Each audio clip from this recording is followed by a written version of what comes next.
Saya nggak buat salah aja difitnah, dikejar setengah mati. Orang ngomong biasa aja dilaporin ke polisi kok. Semua gaji saya buka. Pernah nggak kamu ketemu pejabat yang buka semua gaji begitu transparan? Pernah nggak pejabat yang nantang periksa harta saya sama pajak saya bayar, biaya hidup saya, gaya hidup saya? Dipanggil Tuhan kita udah siap kok. Kita tahu resiko melawan arus di republik ini. Evolusi harus begitu. Pak Jokowi revolusi pasti dapat perlawanan. Kalau Anda tidak dapat perlawanan, makanya saya tanya Anda, republik kita ini beres nggak hari ini? Tidak. Kalau tidak beres, kalau Anda tidak dilawan orang, berarti Anda sama dengan dia. Kalau MA memutuskan saya salah, Bapak Presiden harus mengeluarkan surat memecat saya. Pertanyaan bukan itu, Pak. Pertanyaan adalah, kita masih sama nggak? Serius nggak nih untuk bongkar siluman-siluman APBD? Beliau masih sama. Kalau gitu, kalau cuma saya yang dipecat, terlalu murah buat republik ini. Karena Kapolri, Kak Jagung, Mensesnek, Mendagri bukan orang kita. Oke. Makanya mereka selalu menolak e-budgeting. Karena e-budgeting bisa saya sisir. Saya bisa tahu yang mana nyolong, mana enggak. Begitu tahu saya mana nyolong, saya lock kunci. Bisa dibayangkan nggak Jakarta 46% sekolahnya rusak. Padahal kita keluarkan 28% APBD untuk sekolah. Jadi itu yang terjadi di DKI. Saya mau tanya, sungai-sungai bersih nggak sekarang di Jakarta? Manggarai pernah siaga 1 nggak sekarang? Nggak ada. Itu permainan aja dulu.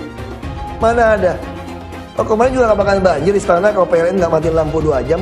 Dan melihat hasil operasi tangkap tangan yang dilakukan oleh pihak KPK, ya terus terang sangat mengapresiasi pihak KPK. Namun demikian ya, publik juga banyak yang bertanya-tanya juga. Terus bagaimana dengan kasus korupsi yang ada di DKI Jakarta? Nah, gimana kasus itu? Kan pertanyaannya seperti itu, bener gak? Publik ini banyak yang bertanya-tanya tentang itu. Jangan sampailah KPK ini masuk angin ketika menghadapi kasus dugaan korupsi yang ada di wilayah DKI Jakarta.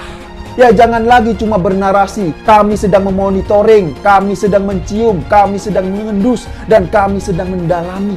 Lah, kalau narasi-narasinya itu cuma selalu seperti itu ya, terus kapan pelakunya ini ditangkap? Dan terkait dengan kasus dugaan korupsi Formula E ini, lagi-lagi pihak KPK ini cuma bisa mengatakan Anies Baswedan berpotensi melanggar aturan. Nah, kalau aturan ini dilanggar oleh Anies Baswedan ya, maka apa yang harus dilakukan oleh KPK? Ya, menahan Anies Baswedan lah, bener gak? Pendukung Anies Baswedan ini berpikir junjungannya ini bersih suci, yang lain penuh dosa. Padahal Anies Baswedan itu sudah dilaporkan 2 kali ke KPK atas dugaan korupsi. Oi, move on dong lo. Kalah pilkada sampai sekarang gak bisa move on. Woi Kadrun, ini bukan masalah pilkada. Ini masalah duit rakyat APBD. Emang tuh duit nenek lo. Jadi bukannya kita gak bisa move on, Ron. Tapi memang gubernur ente suka nyebelin. Sebenarnya jika orang-orang yang sedang mabuk cinta kepada Anies Baswedan mau berpikir sejenak pakai otak, saya rasa sulit bagi mereka untuk menunjuk satu aja karya Pak Anies yang benar-benar berfaedah. Saya cuma bisa bilang selamat berkarya Pak Anies, walaupun tak berguna. Netizen juga rupanya sudah nggak sabar sehingga selalu bertanya kepada KPK. Kapan Anies Baswedan ditangkap? Mereka rindu Anies pakai rompi oranye KPK sambil dadah-dadah seperti banyak koruptor lainnya yang malah bangga dengan korupsi karena itu kejahatan yang bergengsi. Selama ini Anies dianggap sebagai the untouchable dari banyak kasus yang mengarah ke dia. Sejak Novel Baswedan, saudara sepupu Anies, nggak lagi ada di KPK, pintu masuk untuk menyelidiki kasus korupsi di Jakarta itu sekarang terbuka lebar. Nggak ada lagi penghalang buat KPK untuk mulai menyelidiki banyak kasus yang ada di Jakarta. Bu Anies diketahui saat ini sudah semakin aktif mengkampanyekan dirinya. Tim kampanye Anies sudah mulai menggunakan masjid untuk mendorong umat Islam memilih Anies. Rasanya sih ke depan ini cerita semacam ini akan sering terdengar. Terutama kalau Anies sungguh-sungguh menjadi capres. Anies Baswedan kembali identik dengan politik identitas. Karena ada selebaran yang mempromosikan terkait Anies Baswedan disebarkan di sebuah masjid. Tampaknya pendukung Anies Baswedan mulai memakai strategi lama. Kalau pada tahun 2016, 2017 hanya Jakarta menjadi arena bagaimana masjid dijadikan sebagai panggung politik, tampaknya untuk tahun 2024 politisasi rumah ibadah, politisasi agama akan diperluas ke seluruh Indonesia. Saya sebagai warga Jakarta sampai saat ini tidak bisa menemukan apa prestasi Anies Baswedan yang bisa dibanggakan. Sebut saja misalnya apa? JIS yang pembangunannya triliunan rupiah, yang ternyata 80% budgetnya mengutang dari pemerintah pusat. Ya kalau ngasih utang, ya siapapun bisa membangun. Tapi sayangnya sampai saat ini masih jadi kontroversi karena JIS dianggap tidak layak oleh PSSI untuk mengadakan pertandingan yang serius. Informasi ini semakin meneguhkan bahwa Anies Baswedan adalah bapak politik identitas di Indonesia. Nama Pak Gubernur itu sudah terlalu sulit untuk dibersihkan. Kedok agama telah keburu menetap pada dirinya. Pada kinerjanya selama menjadi gubernur yang minim prestasi, dia pernah berungkap bahwa pembangunan fisik bukan hal patut dibanggakan. Itu benda mati. Anehnya, kini dia telan sendiri apa yang pernah diucapkan. Klaim pada JIS berbicara, anggaran pembangunan JIS itu sendiri, bahkan Formula E pun, di sana ada tersembunyi peninggalan hutang sangat besar yang kelak akan dibebankan pada gubernur pengganti, bahkan hingga yang terpilih pada 2024 nanti. Dia bermimpi ingin jadi presiden. Layakkah dia menjadi capres berikutnya? Bila Jakarta pernah tumbang dengan politik identitas, pastikan tidak dengan Indonesia. Salam. Izinkan saya menyampaikan rasa syukur bahwa berkat atas izin Tuhan Yang Maha Kuasa, dan semoga hari ini menjadi hari bersejarah yang kita akan ingat dalam perjalanan hidup kita. Gubernur, oh haleluya. Terima kasih, terima kasih, terima kasih. Saya berterima kasih kepada Tuhan. Selama 5 tahun kami dipimpin oleh seorang gubernur adil dalam pemilihan. Kami akan merasa sangat kehilangan. Anies Baswedan mengunjungi gereja.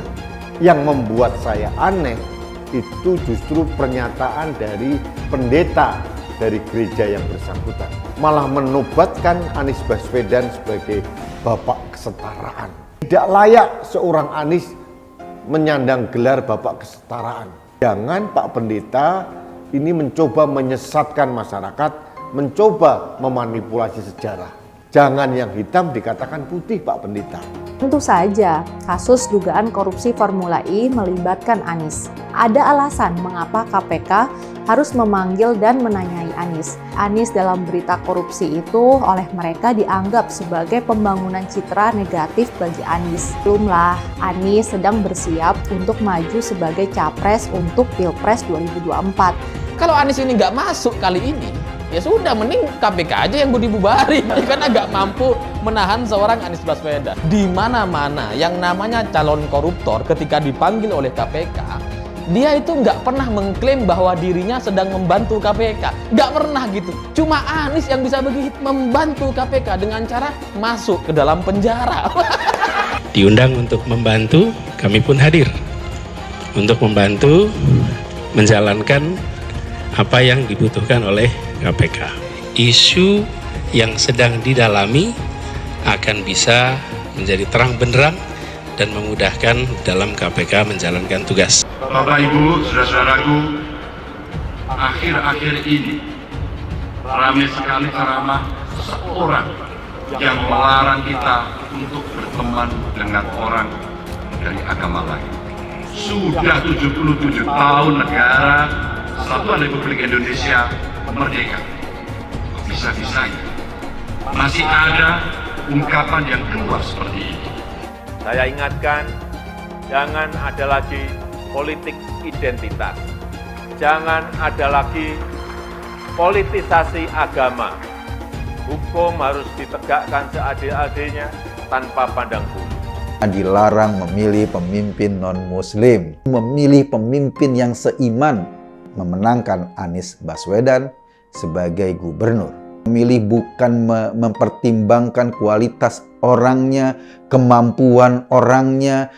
Jadi Ketika masyarakat DKI mau nuntut, sebagai gubernur, kerjanya yang bener dong. Mungkin dijawab, kan dulu lo milih gua karena agama, bukan karena kemampuan gua, bukan karena gua punya prestasi, bukan karena gua punya integritas. Sekarang kenapa nuntut? Namanya pelayan publik, pelayan rakyat. Masa nyarinya susah? Kadang butuh rumah sakit, anak butuh sekolah, ada masalah, mau ngadu kemana gitu. Kalau kekuasaan tidak memberi cinta kasih, cinta, tentu dalam hal ini saya terjemah cinta rakyat dan cinta negara, pasti kasar, sembrono, dan korup. Artinya apa? Harus bisa kelola APBD di daerah dengan baik. Ya, jadi pada awal bulan Oktober 2022 nanti, masa jabatan Gubernur DKI Jakarta Anies Baswedan ini akan segera berakhir. Memang Anies Baswedan, Gubernur DKI Jakarta ini bukanlah sosok yang cakap dalam bekerja, tapi dia ini memang hanya ahli dalam berkata-kata. Ya, kita tahulah sebelumnya Anies Baswedan ini sibuk mengganti nama normalisasi menjadi naturalisasi, rumah susun menjadi rumah lapis, penggusuran menjadi penggeseran, dan bahkan ya nama-nama jalan juga diganti hingga pada akhirnya penggantian itu pun ditolak oleh warganya sendiri. Memang parah sekali gubernur pecatan Pak Jokowi ini. Harusnya ya pemimpin itu memberikan solusi dan bantuan kepada masyarakat.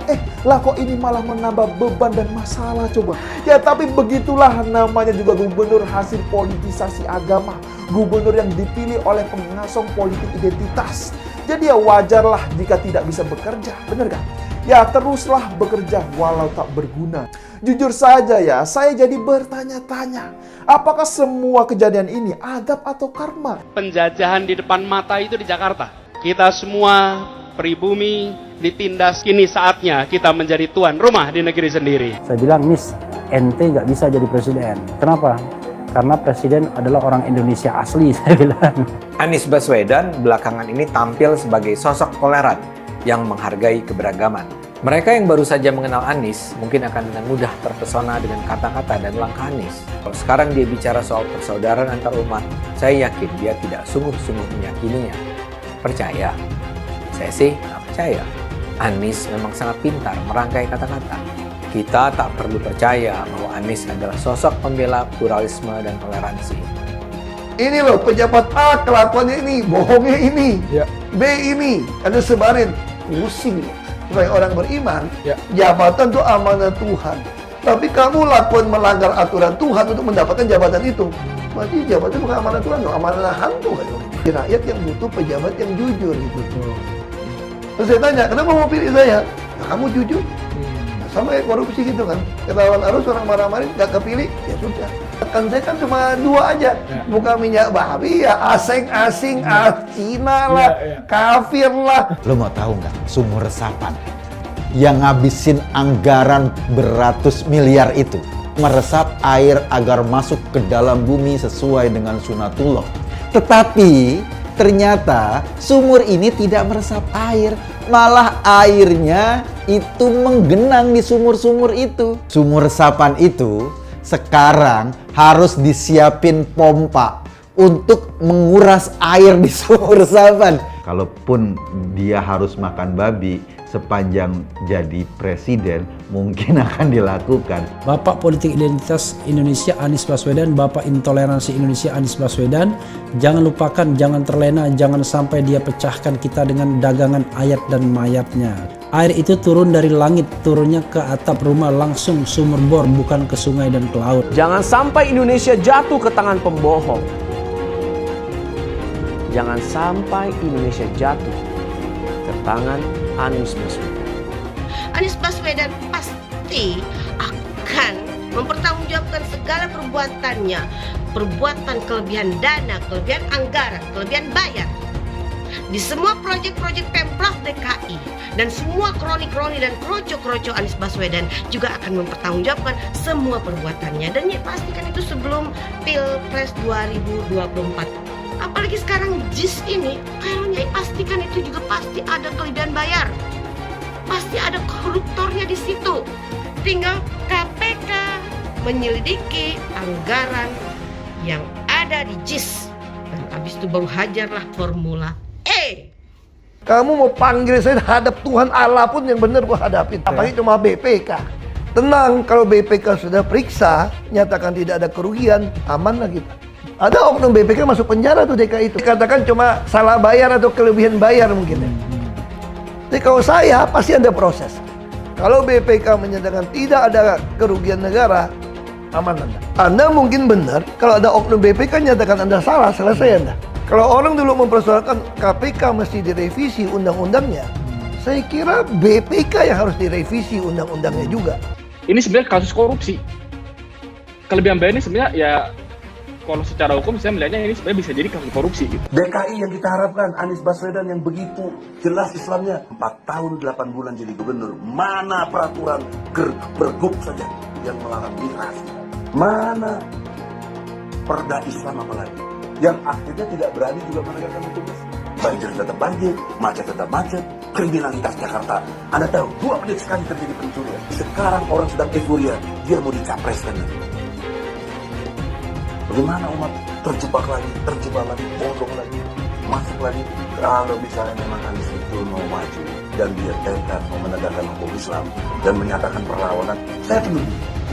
Tapi dia tidak lakukan itu. Mas Anies harusnya sudah membuat relokasi untuk orang-orang di Kampung Bayam.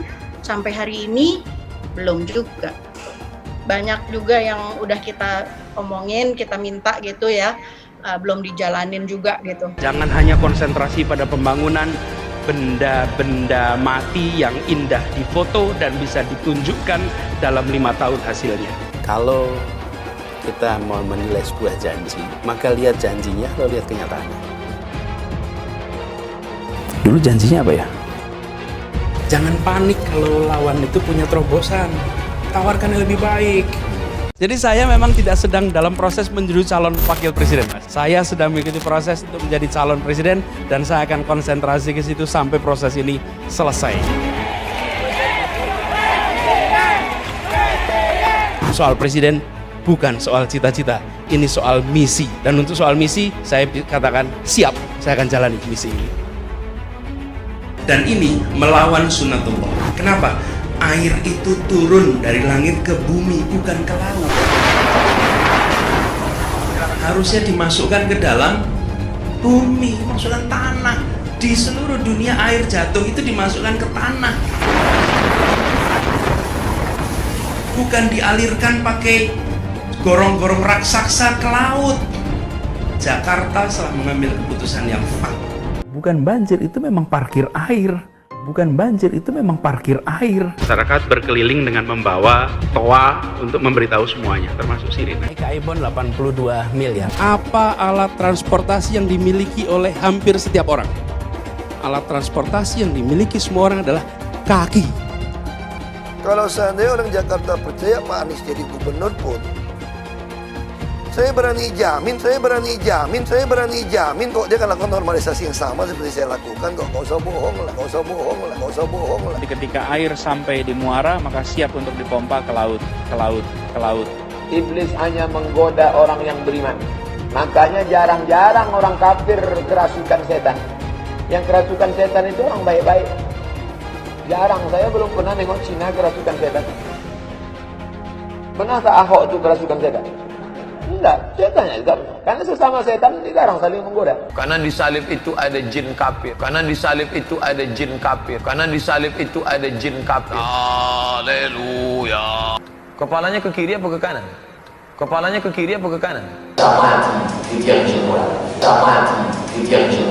Tetap percaya salib itu lambang mulia, bukan jin. Kok ketawa? Aku nggak nyindir siapa-siapa loh. Saya nggak pernah mundur untuk kebenaran, keadilan, kejujuran. Dan peri kemanusiaan, gue gak pernah mundur. Dan gue gak pernah takut juga sama lu. Siapapun yang rasis, gue akan hadapin. Karena rasis itu tidak berperi kemanusiaan. Sama saya ditanya dulu kan, kamu nyesel gak statement kamu di Pulau Seribu sehingga masih masuk penjara? Tidak pernah nyesel. Karena saya mengatakan kebenaran. Hai semua, dengan saya Jonas Leong. Terima kasih banyak buat kalian, penonton setia yang selalu menonton di channel ini. Saya secara personal sangat menghargai waktu kalian. Dan saya sudah menganggap kalian sebagai family karena kalian selalu support di channel ini. Bagi kalian yang selalu menuliskan opini kalian di kolom komen, saya baca komen kalian satu persatu. Saya baca komen kalian untuk mengetahui opini kalian, tanggapan kalian, dan masukan kalian sangat berguna untuk video selanjutnya. Terima kasih banyak buat kalian yang selalu menekan tombol like di awal video. Video seperti ini membutuhkan waktu dan juga research. Dan ini semua gratis untuk kalian. Jadi pastikan kalian menekan tombol like-nya supaya saya mengetahui kalian menyukai konten yang saya bagikan. Sederhana aja, saya nggak buat salah aja difitnah, dikejar setengah mati. Orang ngomong biasa aja dilaporin ke polisi kok. Nggak nilep duit, ada terima uang, nyalukan CSR, udah lama gua dilaporin. Mana mungkin ngampunin saya sih, orang gitu nggak salah, ya nyari salah kok, apalagi udah salah. Ada kekayaan seorang pejabat publik bertambah tidak sesuai dengan penghasilan pajak dia. Itu disita buat negara. Ada undang-undangnya loh. Ngomongnya apa, jelekin kita di mana, materi yang dibicarain apa, saya punya semua. Karena kita lagi diincar semua orang kan. Jadi ya saya pikir wajar lah. Justru kalau kamu nggak difitnah orang, nggak dilawan orang, berarti kamu mirip sama mereka gitu aja. Ini kok kamu lawan arus, kalau nggak ada arus, nggak ada tabrakan, berarti lu ikut arus. Ini kalau negeri ini benar, nggak ada dolar sampai 13.000 dulu, $1 sama satu Malaya satu sama Singapura. Itu bukti ketinggalan negara kita. Yang kaya raya cuma pejabat aja, oknum pejabat yang kaya raya. Rakyatnya susah aja terus. Ini kalau di negeri benar, udah gue juga mungkin ribut sama saya gitu loh. Santai aja kayak gitu. Gak berani juga bukti gitu tantang mereka datang. Bahkan di website saya, semua gaji saya buka. Pernah kamu ketemu pejabat yang buka semua gaji begitu transparan? Pernah gak pejabat yang nantang periksa harta saya sama pajak saya bayar, biaya hidup saya, gaya hidup saya? Kamu ngomong. Saya udah buka tantangan, bahkan saya bilang di dalam Undang-Undang Nomor 7 tahun 2006, itu ada kekayaan seorang pejabat publik bertambah tidak sesuai dengan penghasilan pajak dia. Itu disita buat negara. Ada undang-undangnya loh. Pernah nggak lakukan? Kalau Anda mau jadi pejabat cuma didatangin KPK tanya, mobilnya 10, bener nggak 10? Rumahnya 50, bener nggak 50? Tanahnya 50, bener nggak? Nggak pernah tanya, lu dapat dari mana? Paling banyak pejabat ngaku tuh hibah dari orang tua nenek miskin nggak mau hibah. Kan sekarang media begitu banyak, ada media bisa dibayar, bisa dimainin. Kita udah biasa kayak begitu. Orang-orang kalap yang sudah akan terbukti korupsi, lalu pengen bangun opini seolah-olah saya tidak betul. Dipanggil Tuhan kita udah siap kok. Kita tahu resiko melawan arus di Republik ini. Kita sadar betul ini. Risiko bisa kehilangan nyawa. Kita sadar ini melawan koruptor yang santun-santun. Saya itu dilatih dari kecil ya bapak. Saya tuh kayak hitam atau putih. Cowboy aja. Saya nggak pernah munafik tau nggak. Baca gue petinju gue ladenin. Gak usah munafik santun-santun tuh nusuk orang. Kalau nusuk orang dari belakang tuh pengecut. Tidak buat salah saja difitnah. Kalau betul ada suap 12,7 triliun, kenapa si DPRD membatalkan lapor ke Bareskrim? Sekali lo orang. Tidak dilaporkan memang. Lapor, dia mau laporin terus batalin. Iya. Berarti lu pengecut. Kalau ada bukti yang mau nyuap apa, lu laporin. Gitu kan? Lu gitu loh. Lu kan cari kesalahan gua nih, nggak ketemu. Sementara ada bukti gua mau nyuap lu 12,7 triliun. Kok lu nggak berani laporin? Kok kuat? Punya nggak nih? Jantan dong jadi orang, laporin dong. Nah itu saya mau tahu 12,7 itu apa, saya perinci. Jadi 12,7 itu yang mana? Kalau UPS gue terima, gue nyuap lu namanya. UPS 1,6 miliar gue nyuap lu. Jadi yang nyuap itu siapa? Ini namanya mau minta barangnya, bener kata Sekda, ngapain disuap? Udah bisa makan sendiri kok. 12,1 T bisa makan sendiri, ngapain lu suap? Yang ada mau pengen minta 12,1 T ini masukin ke kita. Kita bilang nggak bisa. Kita ada belanja 12,7 T yang penting nih. Kita mau beli yang penting bos. Makanya gue bilang panggil gue datang ke angket. Kapan lu panggil? Biar gue jelasin semua. Gue buka. Kita punya data semua. Apa datanya? Dari 2012, 2013, 14 sampai 15 mereka mau men-crop nitipin untuk 40 triliun. Makanya mereka selalu menolak e-budgeting. Karena e-budgeting bisa saya sisir. E-budgeting bukan barang ajaib, itu cuma nolong saya. Saya mau tanya sama Anda, kalau saya keluarkan 10 angka, Anda mau periksa berapa yang betul? Udah susah toh? Kalau ada 70.000, lu bisa periksa nggak semua? Anda bisa periksa nggak? Sulit sekali, tidak bisa. Makanya kita butuh sistem komputer. e-budgeting supaya saya bisa panggil, beli UPS berapa, keluar. Beli alat kelas berapa, keluar. Terus mana yang nggak boleh, makanya kita buka kepada masyarakat, kayak si Ainun segala macam itu kan. Nih, semua data lu bantu kau periksa. Dia buka masyarakat kau bantu kita, begitu ketemu, lu ada pemborosan nih. Pelatihan sampai 10 miliar berapa? Begitu dikasih tahu kita, langsung kita lock kunci. Begitu kunci, bisa nggak SKPD mainin lagi? Nggak bisa. Kalau dulu, buat teriak-teriak, PU semua potong-potong, santun-santun semua. Iya pak, belakang dia main semua. Nah dengan sistem ini, kita kunci, nggak bisa lagi kamu. Sistem e-budgeting, saya bisa tahu yang mana nyolong, mana enggak. Begitu tahu saya mana nyolong, saya lock kunci. Begitu e-budgeting, nggak bisa crop lagi nih. Begitu nggak bisa crop, dia keki, dia mau fitnah saya lagi. Dia bilang versi kita nggak dibahas, versi dia baru benar. Tapi saya senang, artinya kali ini Anda mengakui ada 2 versi. Itu yang menyebabkan dia mau menggugat saya, bilang versi saya palsu. Ya kalau gitu bagus dong, ada 2 versi dong. Kita buka di website. Silakan masyarakat nilai versi siapa yang masuk akal. Angget kamu buat apa? Kan kamu menuduh yang saya kirim palsu. Kalau dibalikin kamu bahas, berarti kamu mengakui keasliannya dong. Kamu kalau tidak mau membahas, yang punya kamu asli, kamu bikin sendiri. Terus sekarang masyarakat udah bandingin. Versinya DPRD, kok beli UPS segala macam. Jadi situasi malakama nih, skak-stir sekarang situasi dengan DPRD. Pokoknya gini, kita menganggarkan duit beli truk sampah. Tiba-tiba sampai ke Mendagri balik, nggak ada duit itu. Oh iba budgeting, nggak mau nolak, oke. Tungguin, awas ya kalau ini hilang ya. Udah. Dapat duitnya. Begitu kita pesan truk, begitu APBD perubahan 2014, hilang setengah. Truk udah pesen. Kita ada e-katalog. Makanya saya bilang ini namanya permainan siluman-silumanan. Kita lacak. Saya dari Bapak Jokowi, ini harus dihajar ini Pak. Bapak Jokowi bilang, sabar dulu, tunggu saya nyebrang ke kantor sebelah. Karena? Ke sana. Karena Kapolri, Kak Jagung, Mensesnek, Mendagri bukan orang kita. Permainan besar ini. Ini kan seperti kata Pak Ketua yang lama kan, ini kan udah puluhan tahun dilakukan, cuma sekarang bermasalah. Itu kalimatnya itu, kok ini udah bertahun-tahun aman-aman aja, kenapa sekarang? Berarti yang nggak beres si gubernur si Ahok nih. Nggak bisa komunikasi nih, terlalu kasar loh. Bukan nggak bisa komunikasi, nggak bisa konspirasi.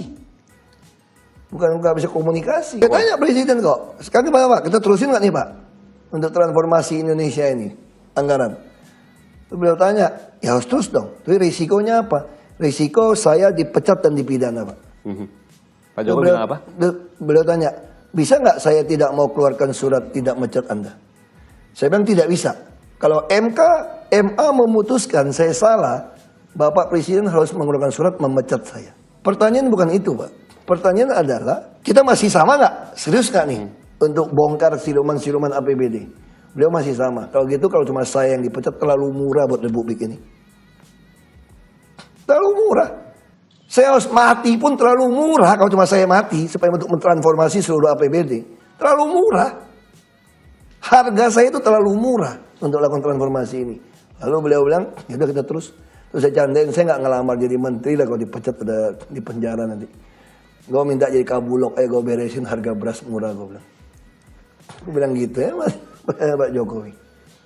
Jadi kita sekarang ya ribut aja. Saya udah backup Pak Jokowi. Ini memang e-budgeting semua memang dari dia kok dulu kok. Kalau Anda masuk ke perpustakaan zaman dulu, mau cari buku, kamu seharian nggak beres cari buku untuk skripsi. Anda cari bukunya mana, halamannya, buku fotokopi. Sekarang Anda perlu nggak kayak gitu? Mr. Google. Anda tinggal duduk, pengen ngomong tentang jantung, Anda terus jantung, semua buku tentang jantung keluar. Halaman berapapun ada. Makanya saya bilang Anda harus masukkan semua di dalam elektronik sistemnya. Bukan di Excel.